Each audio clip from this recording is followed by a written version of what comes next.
Andito tayo ngayon sa Kapitolyo, Pasig. Meron kami nakainan dito, very affordable at sulit. Kaya binalikan namin.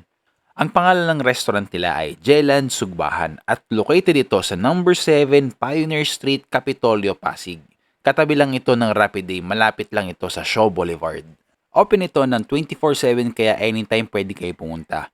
Meron sila dito mga sisling at mga inihaw. Ang in-order namin dito ay yung kanilang Barkada Bundle S1. 857 pesos yun at good for 4 to 6 person na. Refillable din yung sabaw tapos pwede ka din mag-coffee at free din yun. Hindi yun 3-in-1 ha, brewed coffee ang meron sila at pag nagustuhan mo, pwede ka bumili ng naka-pouch. Dumating na yung order namin. Merong 3-piece quarter leg, 1-piece pork lempo, 3 pieces na barbecue, sa gitna merong atsara tapos madaming rice. Yung rice nila hindi pala yan unli pero madami naman yung serving nila. Hindi ka na mabibitin dyan.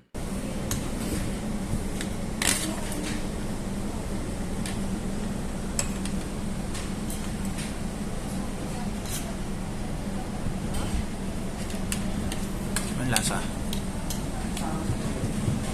Liempo na. Liempo. Ayan po. Liempo yung kinuha ko eh. Magkano yung ganito? 857. Magkano?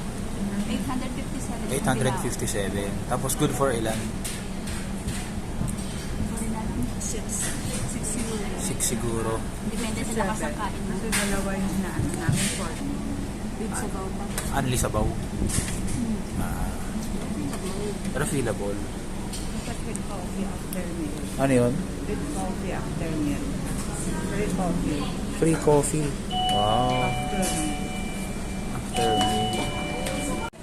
Kobe, how is the food? So, what? Super duper good? Oh, again, sige nga, tingnan mo.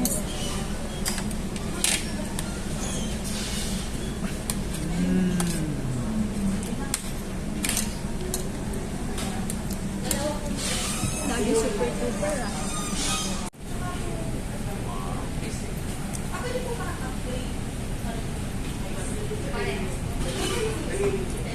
$857, no?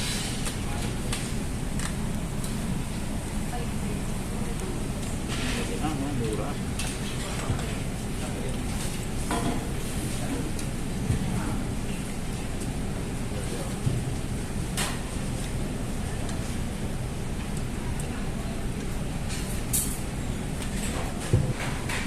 Kung mag-order ka nito, may kasamang 3 pirasong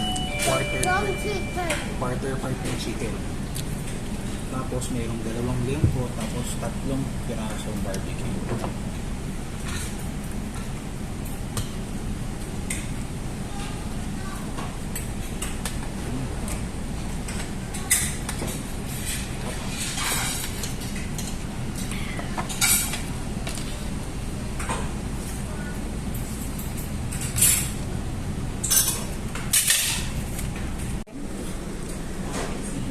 Pang ilan na ito? Second. Second na? Ayaw siya. Second coffee? Ada ako nang mag-coffee. Gusto mo ba ng ganitong content na tipid, mura, sulit at honest review sa mga kainan? Tara at i-follow nyo kami. Yun lang. Bye!